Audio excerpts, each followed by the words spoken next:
Sheikh, I would need your help to understand something, please. We know that Allah is our owner. He is kind and merciful. In that case, just an observation that I would need clarification on.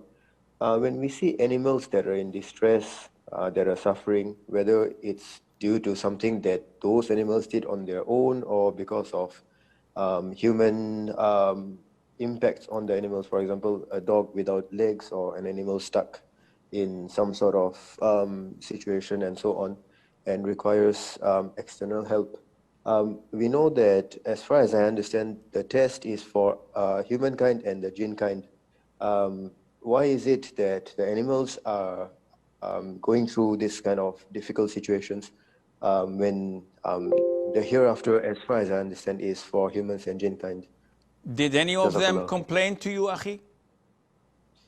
No, Sheikh, it's just Okay. an observation and something I was thinking about, so I'm asking someone who is knowledgeable. Okay. Yes. First of all, Ishraq Bhai, Allah Azza wa Jal, and this is a given, and I don't believe that anyone would doubt this, that Allah is most merciful, most compassionate, that Allah Azza wa Jal is wise and knowledgeable, and that Allah Azza wa Jal owns and possesses everything in this universe.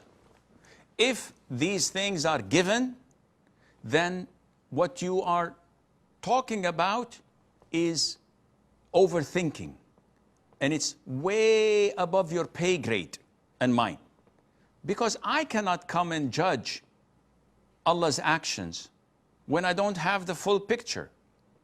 A young child who loves his father dearly, and he's the only child of his father, when he has abdominal pain and the surgeon says we have to cut him open and take his appendix out before it explodes, when the father says to his son, everything is going to be fine, and the father is walking with his son, and then the son is placed on a stretcher, and they change his clothes, and they prepare him for the operation room, and the son is terrified, and the father says, everything is going to be fine.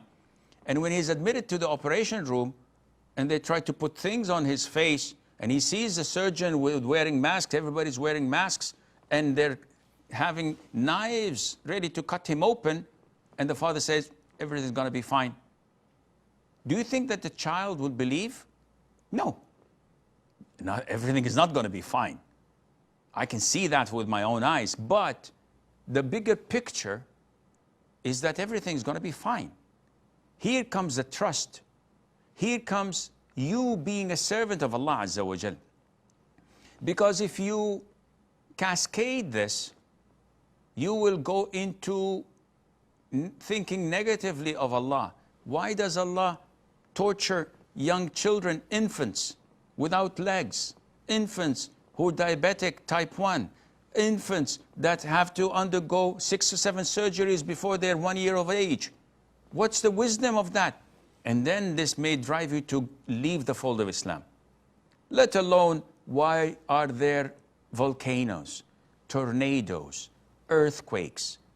People die in tsunamis in the hundreds of thousands, if not the millions, pandemics, etc. All of these are according to Allah's greater wisdom and knowledge. And everything belongs to Allah. If Allah would annihilate the whole of the universe and turn it into ashes as it was nothing before, Allah created it from nothing, and it can turn it back to nothing. Can anybody complain? No. So, akhi, you have to know your limits and believe in Allah's mercy and wisdom, and that everything is according to what Allah has planned, and Allah Azza wa Jal knows best.